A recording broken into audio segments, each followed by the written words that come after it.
प्रफुल्ल पुण्डरीकाक्षं लवणाभीतटामृतः वृत्तिकोदरमां पाहि नानाभोगपुरन्दराः नीलाचलनिवासाय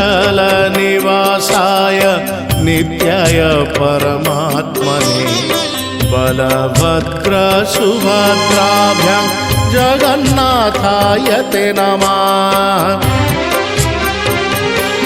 जय श्री जगन्नाथ जय श्री बलभद्र जय सुभद्रा माता जय श्री सुदर्शना।